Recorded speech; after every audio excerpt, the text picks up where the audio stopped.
One of the most exciting premieres this year is the Sirena 48. And here we are standing on board. I'm Rowan from Yacht, and let's go take a look through.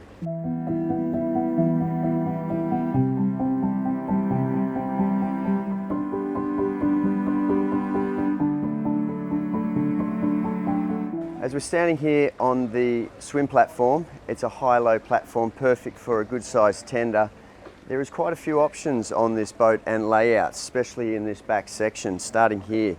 On the back we have a storage locker back here, really good size for a 48-foot boat. This can also be a crew quarters, or it can be a much larger opening door, which becomes a sun lounge on the rear here. I think a really cool feature, and storage is obviously key on every boat. As we make our way onto the aft cockpit, you'll see on this boat we have loose furniture. Now, I think this is quite a nice option for this boat, but as standard, it's a traditional bench across the rear facing forwards and a nice cockpit table for dining. One note, if you do wish to have the crew quarters, the additional cabin at the back, you do have to have the moulded in re-sitting back here. The bi-sliding doors is a really nice touch here to give that connection from the cockpit to the galley and continuing on to the main saloon, which really opens up this area as an extension of its inside to out. But as we make our way into the main galley here, you'll see we have a nice L-shaped bench top, very large sink, which I think is quite important. Dishwasher, an option, but it is positioned there. And then obviously some more storage space scattered around the boat. A couple of options with cooktops. This one has the Electrolux, or you can upgrade it to the Miele options. Refrigeration, also a couple of nice options here, freezer and fridge. Making our way further forward, this is quite a common scene on the Sirena model, especially with the 58.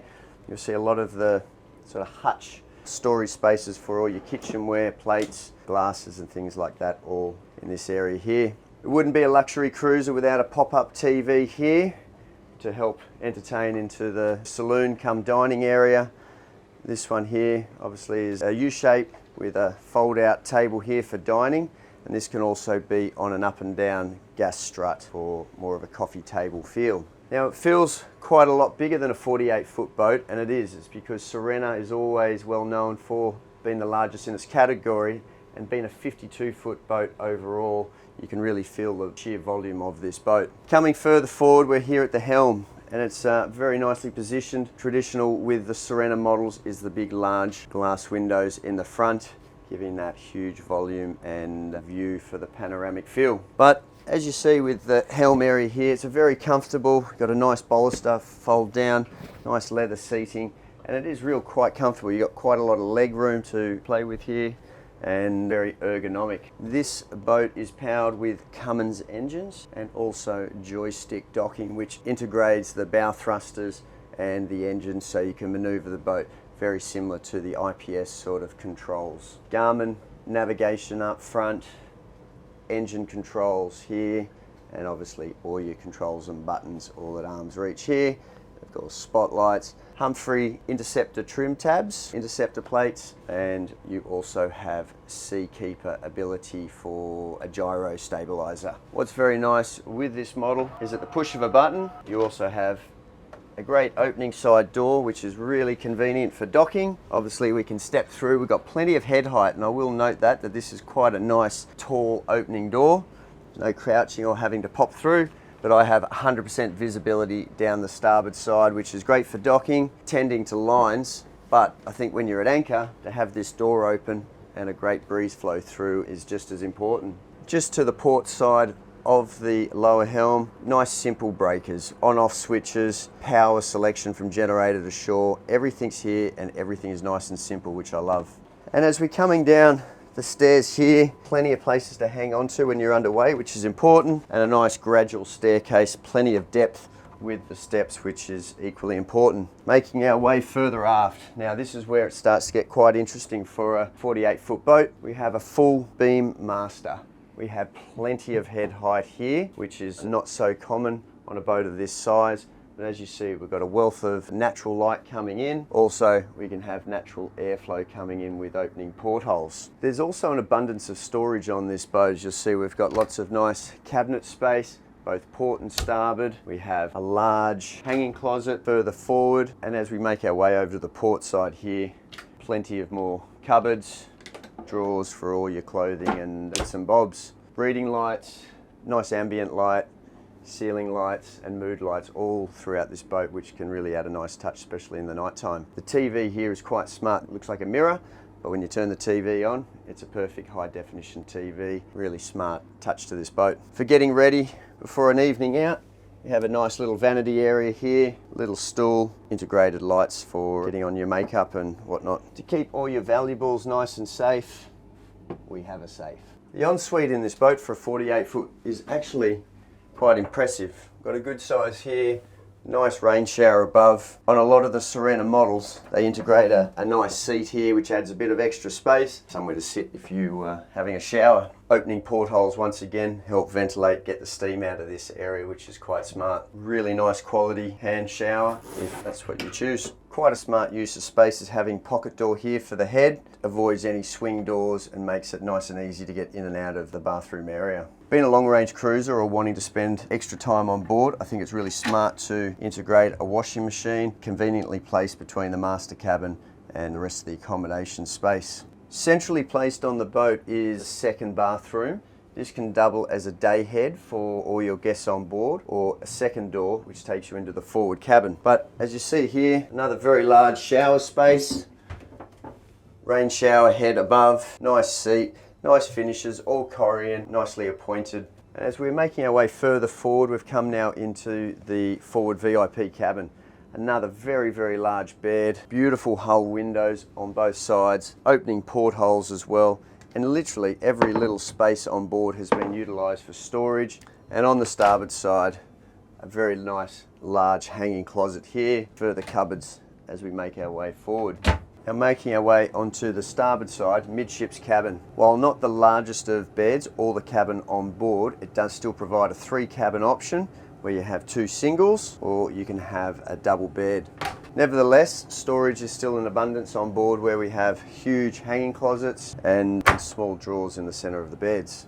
Now as we make our way onto the Flybridge, plenty of great handholds, 7 steps coming up, but a nice easy gradual approach to the Flybridge, not a ladder feel. But then we come up here and you really do feel how big this 52 foot long boat really is. Probably the largest Flybridge I've seen this week on any boat of this size. I have 2 quite large opening tables here on the rear. Obviously it's quite nice when it's packed away for just general entertaining, but when you do close it, you can fit quite a few people around this rear lounge area. And what a comfortable place it is to sit here. At least 8 people around this side, I would say.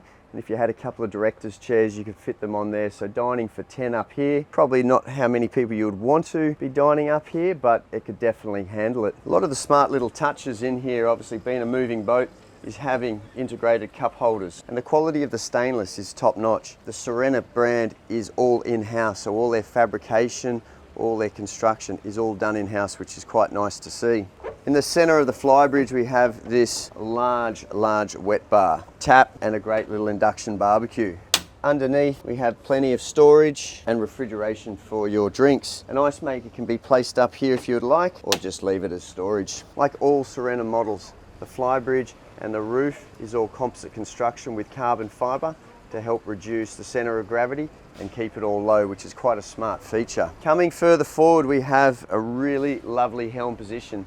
Now, if you recall downstairs, the lower helm is on the starboard side, so that's really nice if you're docking on the starboard side, but up here it's on the port side, so we really have the best of both worlds. If you need to keep a good eagle eye when maneuvering, you've got a full aspect looking down the whole port side of the hull, so it really does make docking quite simple. Nevertheless, you can have cameras positioned, so while you are up here, you can see all areas of the stern, but just like downstairs, we've replicated it with the Cummins throttles, joystick, engine controls, Garmin screens, and obviously all the buttons and controls to maneuver the boat. Now, what I think is one of the coolest features of this boat up here on the Flybridge is this huge lounging area. I think a real big point of difference for this boat to quite a lot of other boats out on the market is having this almost like a little playground up here. So you're always going to be connected with the skipper driving, your family and friends, and it is quite comfortable. These lounges are really spongy. You've got a nice firm backrest. You've got another backrest just there, which can be positioned further aft to really make this whole area just a big lounge while underway at anchor, or however you choose. Now, as we're making our way down, once again, nice deep steps, quite safe for coming down, and plenty of places to grab onto while underway and the boat's moving.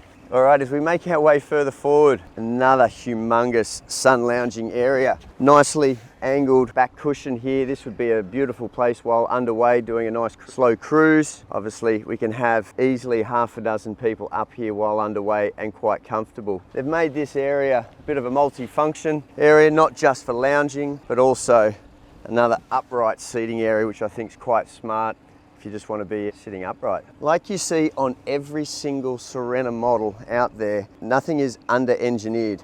We've got great size cleats, fair leads, anchor, and even a bowsprit for this stainless ultra anchor, which is a nice touch. You'll never have a problem of any chain piling up down in the anchor wells because you have such a deep anchor well on here that actually needs a ladder to get up and down. It's that big. So perfect place to store fenders, lines, and really just be a great wet area for any of that sort of storage. There's quite a lot of nice subtle touches throughout the whole boat. The mood lights pop up, which is a really nice piece at night time to be sitting up here and having that mood. As we keep making our way down, we've got lots of protection from the weather. Nice head height here, perfect if you're taller than me. And we'll have one last little step down, which makes it even taller. And of course the fashion plates here, which also add protection for the rear cockpit, as well as a nice visual touch. I think what's quite cool on this model, well, on all the models, is having side boarding. So you have multiple options for when you're docking. You can obviously step on the swim platform on the stern, or you have side boarding, both port and starboard. I think another real key aspect of this boat, which is great for our waterways of Australia, whether it be the Gold Coast, Sydney and the Whitsundays, is the shallow draft. Just over 1 metre of depth, and we have nice tunnel drives for the propellers, which keeps the draft low, but we also have a nice keel for stability, which keeps the sideways motion to a minimum. As we're standing here on the dock, we get to see a great profile of this model. Like all Sirenas, we have a reversed bow with the axe look, with a protruding anchor in front. As we come further down the side, the nice benefit of this axe bow, it really just cuts through the water with ease, which adds to the fuel efficiency due to the hull shape and everything. Now this is really because having designer Herman Ferez, who's very well known in the sailing industry, he's been a part of all the Sirena models and their construction. So fuel efficiency, long-range cruising is very important for Sirena and all their models, which will keep this boat cruising for just up to 500 nautical miles, including a 10% reserve. Top-end speed, depending on the engine package you do have, will either be up to 24 knots with the Cummins option, or if you opt for the larger engines, you can get up to 27 knots. But a slower pace, this boat is just going to go for quite a long time before needing to refuel.